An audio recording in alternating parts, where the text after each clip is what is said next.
Welcome to the Daring Creativity podcast. I mean, it's a live conversation from OFFF Festival, but Daring Creativity is a podcast about a show to dare forever explore creativity that isn't about shining perfection.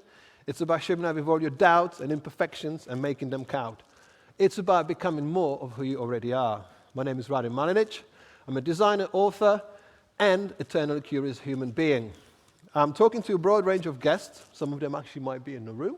Hello. I'm talking to a broad range of guests who share their story of small actions that spark lifelong discoveries, taking one step towards what makes them feel alive. This show reaches 161 countries, getting 250,000 downloads in the last 2 years. And this is my very first live episode, and I can't be any more happier to do it here at OFFF 2026. By the way, no, we're going to do this again. It's OFFF 2026. Hey, right. As I said, it's the first live episode, and I could not be more privileged and joyed to welcome my friend PJ Richardson to share the stage with me for the first episode. The live episode. Thank you, my friend. Nice one. Thank you. So, PJ, welcome to Daring Creativity Festival. Thank you. We are equipped with 2 clickers. Yeah. So I normally say this catchphrase on my podcast and say, for those who may have not heard of PJ Richardson, how would you introduce yourself? Just by my name. I'm PJ. Oh. Person. I always find it quite interesting when people say, there are people with very broad and beautiful output and say, well, how would you introduce yourself? How would you introduce yourself? And they say, I don't really know. And I'm like, I can see all your work, I can see everything that you do, but sometimes is it hard to give it a title, give it a name? No, I think I've seen this question comes up a lot, right? And I've seen it happen, unfold, where everybody defines themselves by what they do, but we do a lot of things, and that's not who we are. So, my name. Sorry for interrupting you, but what is the name on your business card? What does it say? ECD and co-founder of Laundry, Exactly. a motion design studio in LA and San Francisco. We've got your. We do this stuff. We make colorful things, and we attempt to make people happy with what we do, and just keep trying to do more of it, and stay curious and have some fun. How long have you been in the industry so far? How long have you been working? 25 years. 25. So Yeah, it's pretty much like we started Laundry 20 years ago this year, so wow. It's yeah. Thank you. I mean, we met a year ago at Paradiso in Mexico, and we were talking about what you do, and you said, I'm just working with these people, it's a bit chaotic, I'm just doing stuff that I'm not really used to, but I'd like to have more sort of rigidity in the structure. And you were working with Linkin Park, You're right. creating their visuals. And I'm thinking, it's Linkin Park, come on, tell me more about it. But we are here to celebrate the titles for OFFF 2026. PJ, I've got a question for you. What does daring forever mean to you?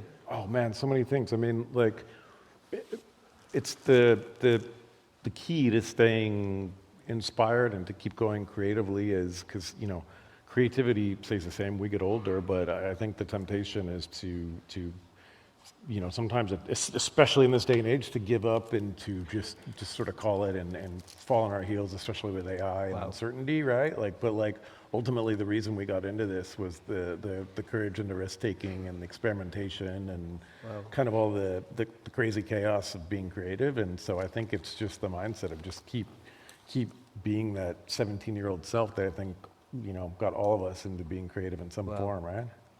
That's an amazing answer. Yeah. The reason why I asked this, because, show your hands, have you got one of these? If you're not, did you get through the back door? So I'm sure you've opened this. There's a card inside. So we've got audience participation. What I want you to do, what me and PJ want you to do, there's a card which is a square. There's a reason why there's a pencil.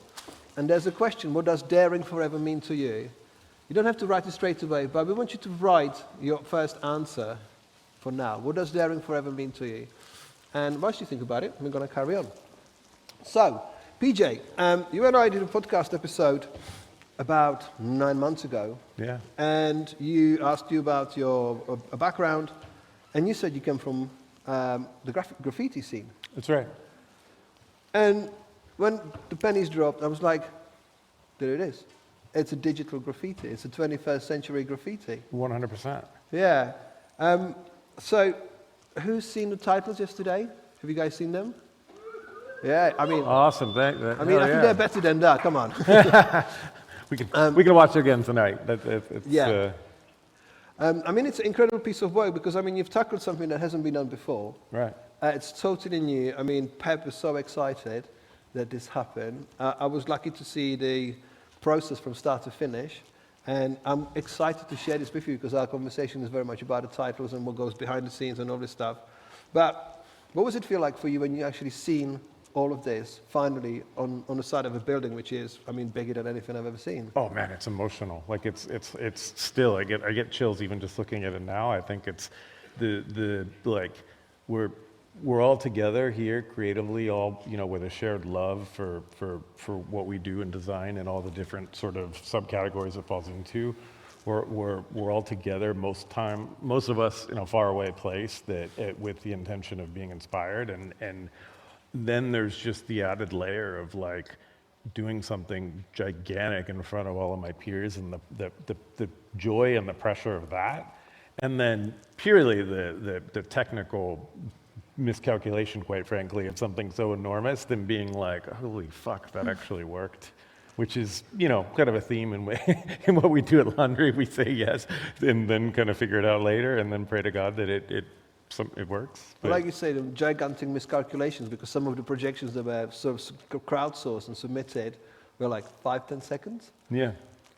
When I've spoken to you when you guys were working on this, I was thinking like 3 minutes to 2.5 minutes, and then I've seen the final piece. It was like 9.5 minutes.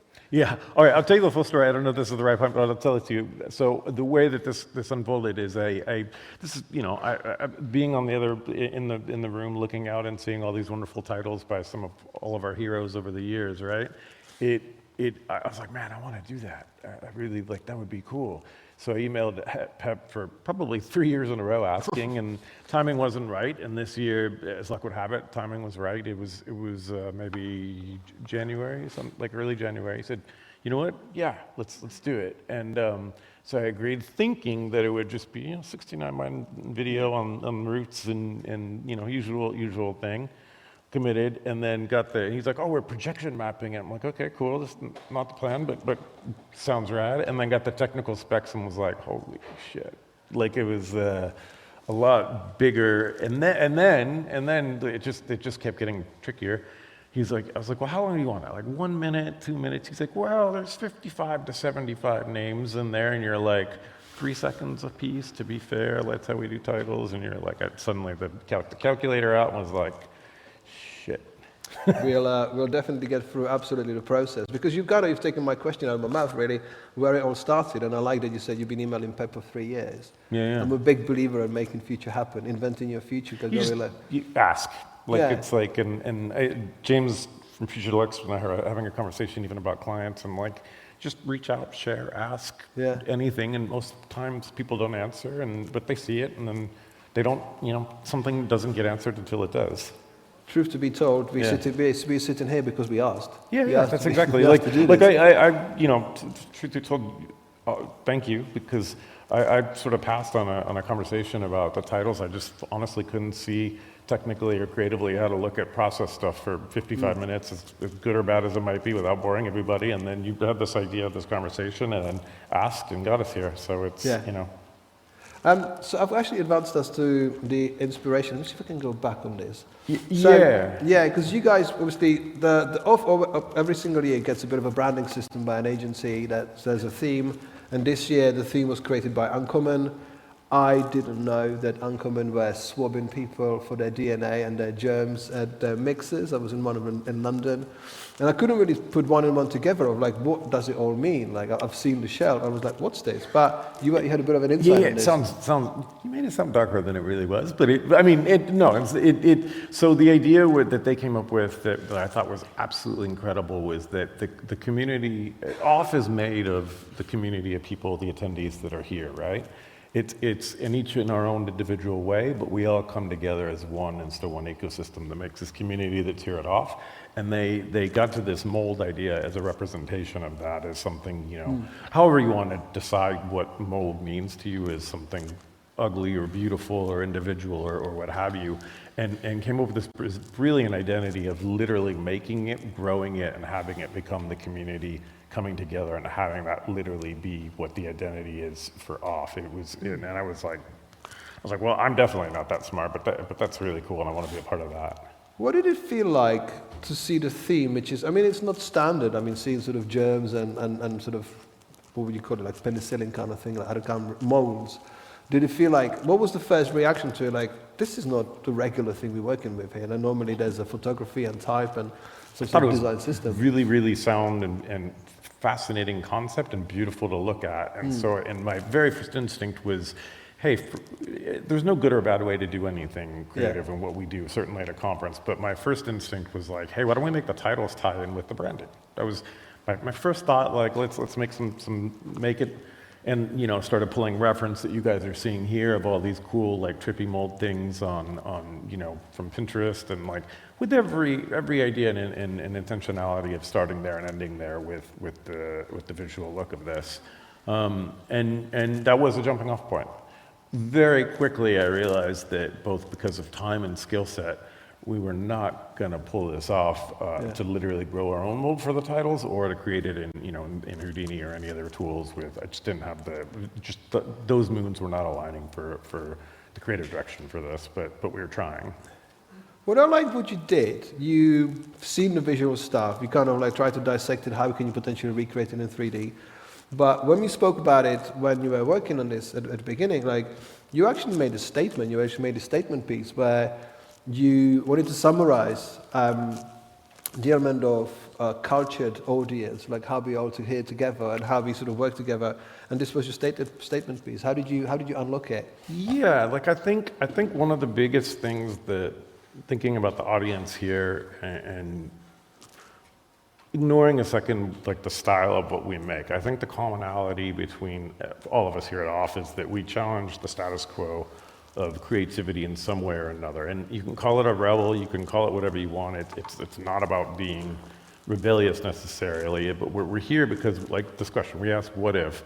We all pull, like the amount of people you meet every single year that come here that are like, I couldn't afford this, or I'm from a faraway place, or I was in a different place and I maxed out my credit cards to go to OFF to get inspired. And I did the same thing early on, and I was like, man, that's what this is all about. That's where we all are at some point and start, and certainly begin at, because of this passion to get to where we want to go, because it's just such a cool, privileged, awesome, humbling experience to be able to be as creative as we all get to be and be around each other. And so that theme of challenging the status quo, and then I think the one little check mark I added to it was with joy, because look, creativity is so subjective and it is so hard, and especially in this day and age, there's so much pressure with world chaos. There's this whole AI thing, and so it was just like, okay, how do we challenge all of that with joy?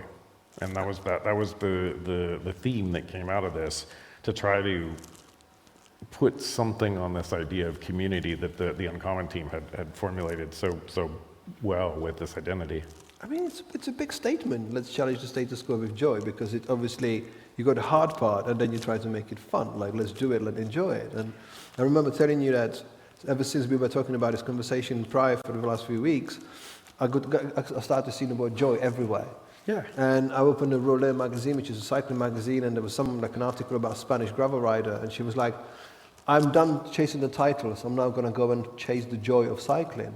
And I'm like, but you've been doing the thing, but the joy thing, like, the joy is not always present. So I like that you sort of challenge the statement, and say, listen, not only challenge the status quo, but do it whilst enjoying it. Yeah, it's an intentionality. It doesn't. Some people are just happy and things fall into place and things are rad. But like, a lot of the time, you kind of have to force yourself there, given any number of different reasons. You've put this slide in here, which I think it's a big question. What is creativity? Yeah. So here's the big challenge that I ran into with this beautiful mold idea, and even this challenging the status quo with joy is like, what do you do for at least 4 to 5 minutes of titles, and how do you add any rationale or any meaning or any purpose or any, like literally, how do you make something and give it a reason? Yeah. And so I asked this big question is, what is creativity? And where I got to with it is, even the next slide is what is community. And ultimately I broke that down and took this really postmodern approach to this where the process and the journey is the art. Like that is the in this case, that is the titles and so what is the journey?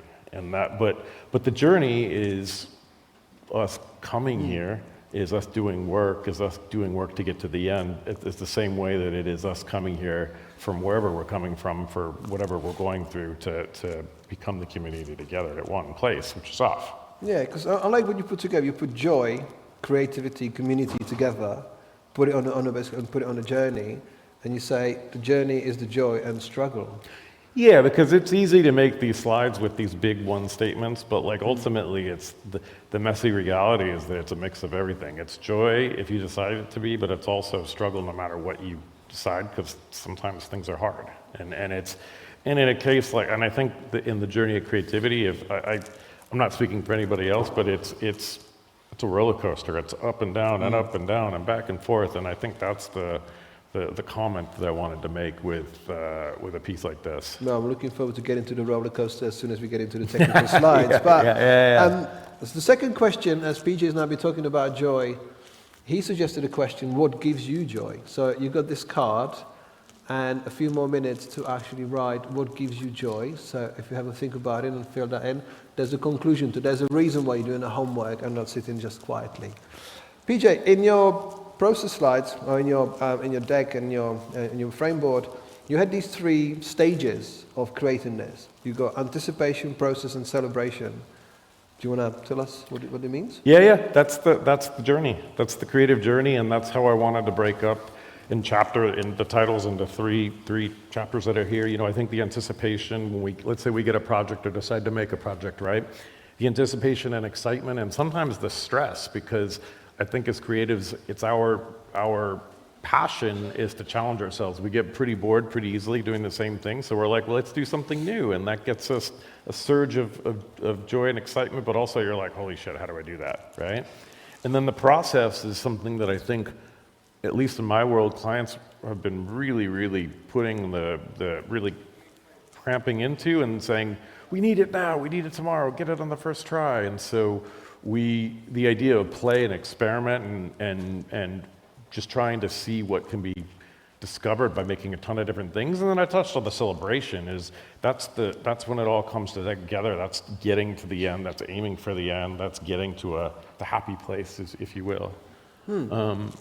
What were the failures? What were the what ifs? What was there? Because I have to say, from running my own creative studio for nearly 20 years, we would normally start with a frame board and a mood board and start with something and get to a completely different place. Whereas your mood boards were actually pretty close to what you suggested to do to actually the final product. So how rigid was it? What were the failures and what were the what ifs? The reason I have this slide is that I've learned from many talks that I've seen here that it's one thing to have an idea, but to experiment and play and to just make a bunch of stuff no matter, because and this happened a million times on this, I had tons of ideas I thought were great, and as soon as I started it, they were total garbage.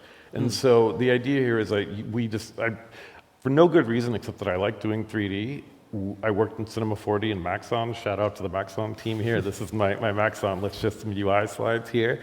And viewport stuff, and just started making a ton of stuff, just experiments to see what was like viscerally cool. And from there, just see what could kind of formulate itself from it, so that, and not overthink it. And they were all failures per se, but you also helped me learn something from it and helped me be like, okay, well, this little unmemorable thing became this, and suddenly you have piles of 1,000. It's sort of like it's like the reverse social media. You know how we see all those one posts of amazingness, and they're secretly something like one of 1,000 bad days for a particular artist. This was like 1,000 shitty ones to get to the one day, one little snippet of an idea. So that's the whole like failure, what ifs thing. It's really interesting because how annoying, that's the wrong words to choose.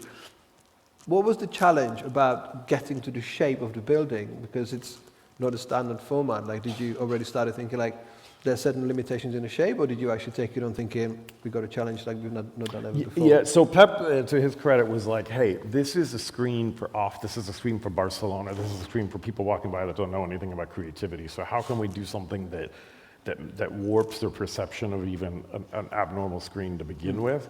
And so it was a lot of thinking about how to use that as a box, as a screen, as a surface, you know, and so it was definitely like, this is not how we normally work. How do we do something with that? But I kept coming back to how can I get this identity, this beautiful mold idea with from Uncommon, and we're still trying to give it a good old college try with some of our 3D experiments, and it looks like little kids' toys to the beauty of what they're making.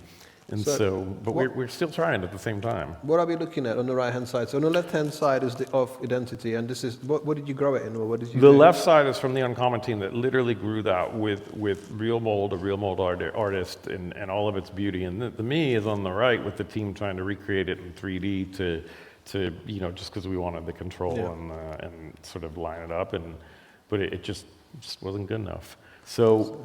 And then it's moved on from, you kind of almost like semi-park the idea that the mold is going to be the main character, the main hero, and you've taken it on those 3 stages that's going to almost create like 3 chapters. So where did the inspiration come from that just flashed up? Like, where did you collect it from? So we started to respect let me see if I can explain this the right way. We started to respect that this was really ambitious and got a little like scared. So we were like, and then also, but it also kind of lined up with this idea of anticipation. So we're like, okay, the first chapter, let's test out like technically what our systems can even do. So we started to explore this cube voxel world because we're like, okay, this is going to be a lot lighter on our CG and see what cool stuff we can do. But it also became this really interesting aesthetic that represented the early idea that hasn't formed yet, the anticipation and excitement, but this very basic thing that you know is very analog and frankly like imperfect. But at the same time, I also started to see like, hey, this is our first status quo breaking moment of using, you know, flat bricks on the wall of the front and starting to warp those with field effectors and stuff in 3D that makes it kind of breaks your perception of what a flat surface is. And then from there, you know, as you're going through it, it's really messy, but you start to be like, well, what about this idea? And so we're doing experiments like this that seem really great one afternoon, and then you put it in and you're like, this is total garbage, and you get that out of the way. I absolutely love it. No, you know, yeah, but it just didn't, I don't know, it didn't feel like it had enough going on, but it became, again, it's the what ifs from the quote-unquote failures and became something else. And then the process became the art on this because it led us to this very sort of like amorphous, moldy, like coagulating like a bunch of no ideas coming into one idea aesthetic with this thing. Of course, we had to do the AI thing, run it through AI to see what it would look like, and it looked like we had nachos and bubble gum, and it didn't digest very well, and it was AI, and we were like, let's I don't know, we didn't like it. It felt a little too, frankly, like AI slop. So we ruled it out, got it out of there, no AI in the final piece, and I actually like AI stuff, we just couldn't get it anywhere we liked, and it didn't serve our purpose. I like what you said, it was a bunch of no ideas coming into one big idea. It's like the process of curation. Like, I mean, for example, the piece that I liked, you were like, no, it didn't work. I mean, yeah, the fuzzy AI stuff, I mean, but especially the beginning, like the solid shapes were really good. But what was the process of curation? Like, did you work on it yourself? Did you say, I'm directing this, or was it an input from other? Well, no, I was directing this. Yeah. I was directing this with my inner voice that was or voices that were complete chaos, and like some days I liked it, some days I was like, this is shit. So I've got a question for you, because I know you and I talk quite a bit, and sometimes in one of our conversations, it once came up that it was the element of trust, that sometimes you don't feel like you are fully behind something, that you feel like maybe am I making the wrong choice. What was the element of trust in here? I think it was the discomfort of not knowing if it was good or good enough or would hold up and just keep grinding through it in spite of the inner tension. And then eventually something came that you're like, oh yeah, But it's not like, there's no logical thing to it. It was just one little motion test and texture thing, and you're like, yeah, that's it. So I've got us to a process stage. So that's when things become to be a bit more juicier. I'm waiting for the thing to show up. Let's go. Here we go, color and texture. So in the process, originally the plan was to create color-coded stages and all of that stuff. How quickly did you, because I know that most of what's in there is quite close to what you had originally planned, but how did you kind of travel with the idea? Because this process section is, by the way, for anyone who is into soft bodies and particles, is going to enjoy the next 10 minutes because it's just going to be a blizzard of 3D thrown into the shape of building. But you touched on, in the process, obviously at the beginning of the process, you touched on the fact that this is about creative community. It's about friendship. It's about how we come together and how we sort of celebrate our sort of own shared creativity. The people that you worked on with them, how did they come about? Like, who was the sort of deciding factor? This is the plot twist. So this is me working on this for a long time, for like maybe a month, and being like, okay, this is way more than I can handle. But at the same time, like, I knew about this. I had got to this process section, and I knew that, like, look, for all the like Houdini and C40 artists that are into this stuff like myself, it's so fun to just experiment with different techniques. And so I've created this category to be able to find these experiments, to find, do stuff, to try, soft bodies, all the stuff, all the fun 3D shit. And then, but at the same time, I was like, I am out of my element here, like time-wise. Like, I need to ask for help, and I suck at asking for help.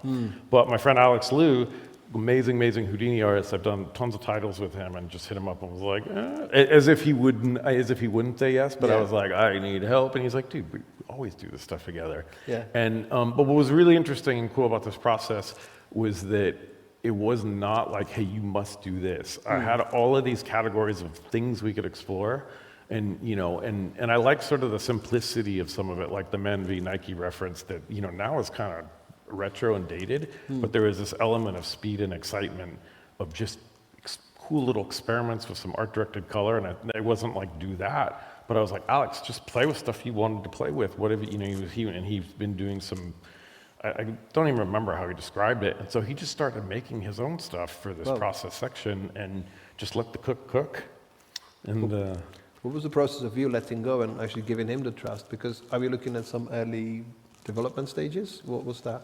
Well, everybody works differently. Like, I like to be kind of more emotional and stressy and existential with my, like, inner chaos and what does this all mean. Alex is completely different. He's just much more technical as an artist, and he just was like, I was like, yeah, we'll just use their color palette, throw it on at the end. Here's a lighting setup that's consistent. Now, do what you want to do and see what you can do and find. And he started making piles and piles of stuff, and and then real life considerations came up, like, is it quick enough? Is it long enough? Is it, that kind of a thing? But it became very sort of methodical with his side of things, and we just started kind of pecking away. It's really interesting when you said, is it quick enough? Is it long enough? Like, because did you have a spreadsheet with all the names on it and go like, this is this person, this is the section they get, or was it more? No, I didn't. I don't mean this in a disrespectful way to the names of the titles. I knew what they were going to be and where they're going to sit, but I was much more in consideration of the audience standing in the room or standing outside and how they would take it in, and also the scale. How this plays in a little QuickTime on your computer versus how we're all looking at it on the out in the outside was like, hey, let it play out, but let it not be so fast or so slow that it puts you to sleep or makes you, throw up or something. So it was trying to just be delightful in just the right cadence. Because the titles are, always beautifully, incredibly designed and executed by so many amazing studios.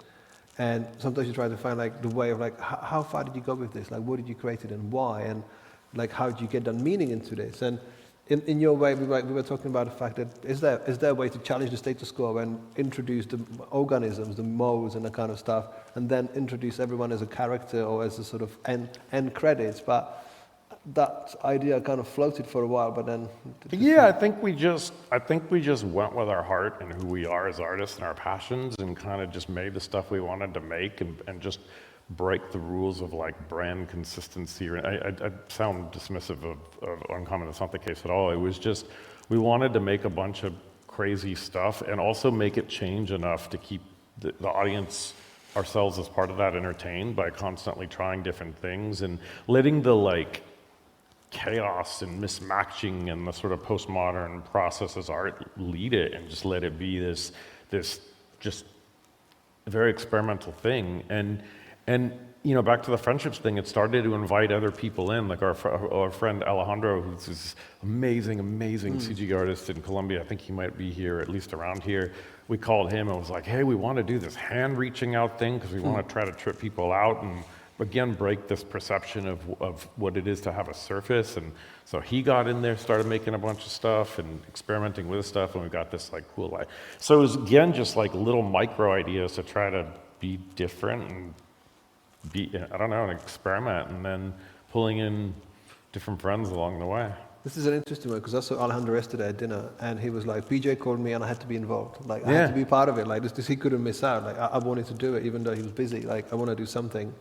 But it's really interesting to see like how everyone's got slightly different style to this, like how everyone's already sort of bringing something different to each chapter. I think again, you know, bringing it back to the beginning, like when we're all here, or at least when I'm making stuff for a conference like this with my peers, I respect this audience so much, and I've stood on every side of this, and it's the social pressure of like, man, I want to be as cool enough or as creative enough or whatever, and then the whole thing just became about tearing that skin off away and just being who we are deep down and making the stuff we like to make and letting it just kind of come out however it does, you know. And that was it was kind of a shedding of pressure in a way as we went. What was interesting, you said just a minute ago, you said you're quite an emotional creative, stressy. How much stress was this? Incredible. Like it's like an emotional pendulum of inner chaos all the time. Just because it's you know, all the imposter syndrome stuff, even though on paper I have nothing to, at this point, to be impostery about, but it's still there because it's the dance partner would challenge yourself to do something different. Like that's we challenge ourselves as creatives to do something different, but it's wildly uncomfortable. But at the same time, that's when we get into you know, especially when things as technical as this or not don't go swimmingly well, like you're like, or you're still like, ah. It's an interesting one, because I always say that, I always imagine creativity from the outside to be this calm lake with no ripples and the sunset in the background, right? You know, that's what creativity is. We sit at home and create this beautiful work, but the reality is completely different. It's a wipeout, it's storms, it's near drowning situation. Sometimes. Until you get to this last chapter, and you call my friend Josh Pierce, who's an amazing C4D and Octane artist, and literally bases this beautiful work on meditation and in creating environments and creating landscapes. And actually no, I'm lying. First I was like, yeah, let's make some CG landscapes. And then I was like, well, let's take this surface and make it a room and make it basically a neon nightclub. And I was like, let's make people dance and party outside off at the end. And then for whatever reason, we changed our mind, and I didn't feel like doing that. And then I still was like, well, I don't have time to do any of this. Then we called Josh Pierce. You called Josh Pierce. Josh Pierce is an amazing artist that bases a lot of his work around meditation and landscape and this sense of like, I don't know, calm and serenity. He does these really beautiful worlds and center on shapes and neon. I've been a bin fan. We're very, very close friends, and I like very like meekly over lunch was like, "Could you help?" And he's like, "Dude, of course." Nice. And so he went to work and started making his worlds. But we, you know, O for off. I wish it was a bit more clever than that. But we started with that as sort of the end goal, the end place of the journey, and he started experimenting and making this stuff and basically taking these worlds that he built and creating these growing things that lead us, that kind of represent all of us coming to off and all of us getting to the end of the creative journey. is sort of the rationale and motif for some of this early stuff. And then we kept at it, and then eventually we figured out that the circle represents all of creativity, all of us, all of OFF. It's the person, it's the artist, and it's it's easy because it's like the O of OFF, but it became kind of our it starts with a cube, clay, forms itself, sculpts itself into the circle, and that becomes when creativity sort of shapes, and that became our little motif to carry through. So much going on in this. Yeah. So we are at these three stages again: process, so anticipation, process, and celebration. Did you celebrate when you finished it? Did you have a sigh of relief going, it's done? I celebrated. Or is it done? Yeah. Could you still work on it? Yeah, no, it's done when it plays. There's some technical stuff that just has kept sort of, when it was done in my heart was when I stood outside with everybody else last night and kind of watched this play and just sort of felt the moment, which I think is what this all is and all this comes to. Like, we're still tweaking stuff because there's always something, but yeah, that was the moment of like standing with everybody last night and again tonight. That's when it's sort of finished. The one thing that really got me was like how it was cohesive from start to finish.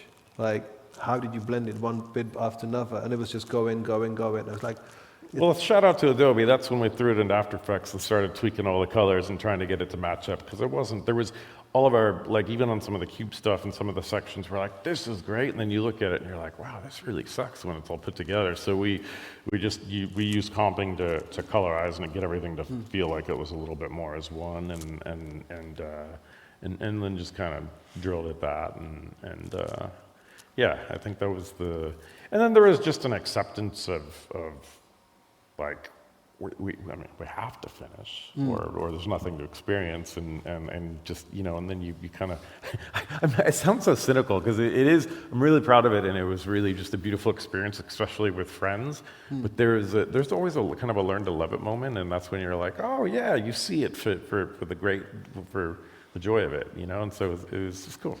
What was the feeling seeing it with your friends just on this incredible canvas? Beyond. Yeah. There's no words. Like, it's in the same way that I see my friends standing on stage, like Ross earlier, and showing his work, or Miguel earlier, and just seeing all that same. It's just like, you're just like, hell yeah. Like, just the incredible. Well done. It's such an amazing piece. The reason why we got permission, acceptance, curiosity, and gratitude on the screen is because we were talking about how we perceive our creative processes, and I believe that permission is something that you look at the now versus how, but I want to do something, I've got no idea what it really entails, I really shouldn't know how difficult it could be, and then you go on the journey. So for your now versus how, it's like, hey Pep, can we do the titles? And he said yes, that was your now. We're like, how do I make it now? And then you go into state of acceptance, going, okay, well, if I accept the skill set, the constraints, everything, then that will give me a chance to create the work. And then we go into a place of curiosity, going, what can I do with this? Because I know that I've got the foundation sorted.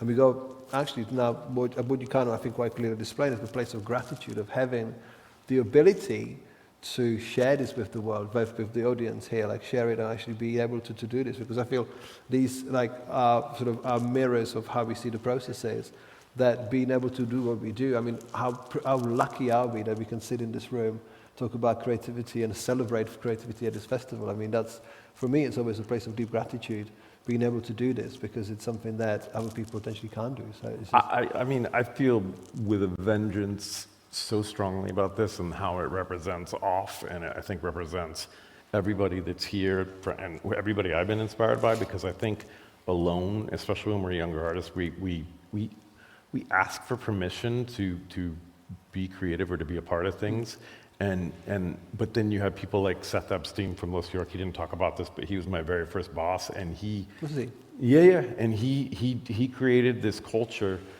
to not only not ask for permission, but to bring your courage and audacity and just go shoot for the moon. It was the culture he created creatively that set the course of my entire career to just go as boldly as I possibly could. And then I think just all the rest of them, curiosity and acceptance and gratitude. Curiosity and acceptance particularly is from friends. I think the biggest thing that when I stand here at OFF and look at these talks, you're like, there's no magic button that cures all of the challenges, but you're like, holy shit, that person's going through the same thing, and that person too, and you're heroes, and you're like, man, it's very, very cathartic to go home being like, okay, other people are too. That gives me fuel to like keep just grinding through and making rad shit, and then the gratitude is just being here together with friends of every shape and seeing everybody both delighted and inspired and shining on the stage. It's just like, man, that's all. This is why this is this, and it's awesome. You know? So I'm going to confuse the audience with another 3 words. Yeah. Because I call this the 3 stages of a creative career or creative life, or just life. And the inward stage is the egocentric us. Like when everyone can remember when they started in the industry, it was like, I know the best. I can do what I know. We're going to do it my way because I have been here for 5 minutes. I don't know anything. You go there with that sort of your own permission, sort of naivety. And you want your credit on everything. You want to be celebrated. And then you realize, actually, if I let go a little bit, I can do stuff for other people. You know, like, what am I here for the good of the project? Like, what can I deliver? How can I let go and actually work with the team and be less of a dick to, try to sort of project every single idea into this? Then I feel like where you are in your stage of your career now is the forward stage, which is the we. Like, what can you do for everyone? Like, how can I give away the time, the creativity, the skill set? Because what you created ultimately is very generous piece that pushed you to places that you don't choose to go voluntarily to say, I want to be stressed, I want to do this, but you've chosen to create something that celebrates this community, this friendship that it's like no other. Yeah, like I'm the biggest cheerleader of everybody I possibly can, and I'm not afraid to be a fanboy, and I try to help as much as I can because like it's like stuff. I mean, how many times there's things where you're like, oh yeah, that's easy. We just do it this way, and it like lights someone up that might not know. And if I can find like a cheat code to help anybody to get through and get to the fun part faster and more, like man, like that's what I would want on the other side of that equation. And so it's like let's do it. And I think so much of it just comes down to friendship in the end. And like that's like the like think about this. Like think about some of the most fun moments of creativity, and I think about it in a studio session, like especially early on at a studio. It's like 5 of us in a room late at night grinding, like, we're the underdogs, but it's like in some deadline, whatever, and like it's the time of your life. Like time, if it's creative flow, things flow by even though it's crazy, and it's just like let's box that up and like have that be life, and that's the friendship and the community, and it's cool. I think there's one word that came to me from what you just said, and that's the word joy. Yeah. Because the endless hours, as long as they might be, like there's still joy in it. Because if you didn't enjoy it, why would you be there? Well, that's the whole thing. Is just like clearing out all the noise to find the joy, and like there's always going to be some reason not to, but Yeah. So I hope you've done your homework, because we'll try to do an experiment. Shall I get you to advise our audience what to do next? Yeah. So what we're going to do is we're going to take out that card. You might have to close your eyes because I don't want anybody to poke their eye out. But you're going to take the card, and I'm going to record this. And on the count of 3, right. Could we have the house lights on by the chance? Here's why you're going to do this. At the count of 3, we're going to throw it out in the air, and someone else is going to find your reason for joy. Ideally, maybe you want to stand up. So you're going to stand up, if you can stand up. If you don't want to stand, I'm not sure why. But if you stand up, have you got one of these? If you filled it in, I mean, if it's empty, you might want to keep it. But what we wanted to do, we wanted you to throw the card in the air, wherever it lands. If it lands on your head, I'm sorry. But it's the reason why we wanted to do it, so we share the reason what daring forever means to you, what gives you joy. So if somebody else finds it, they put your opinion, right? Does it make sense? We want you to create joy for somebody else. This is our little game. Right. Do you want to count them off? Should we go 3, 2, 1, go? Yep. So yeah. 3, 2, 1, go. Yeah! All right, now find some joy. Let's see how this works. Let's see if this actually works. But you guys, thank you. Well, that turned out better than I thought. I think the cleaning people are going to be pissed at us, but it's fine. We'll do a search party just in a second.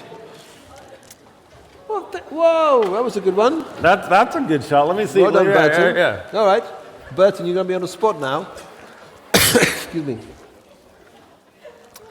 So, our little experiment. Thank you for taking part. What did he say? Burton, we've got you. Can you read it?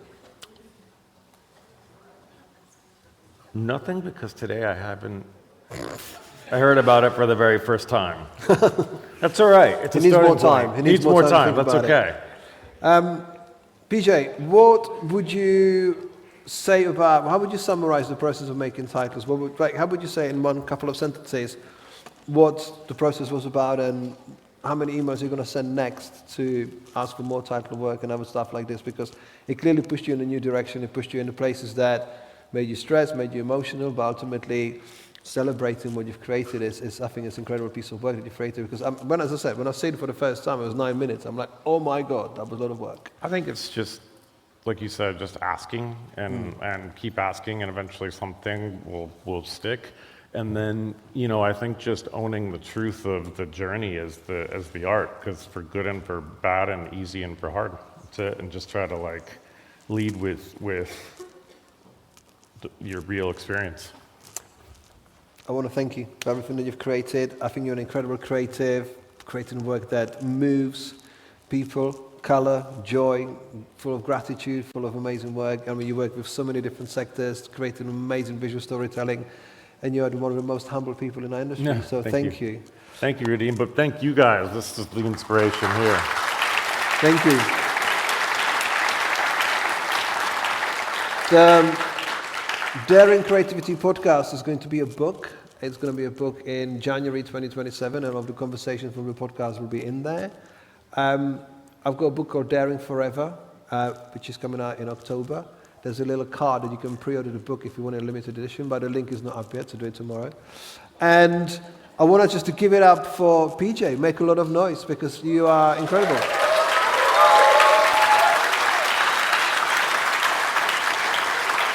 Thank you guys so much.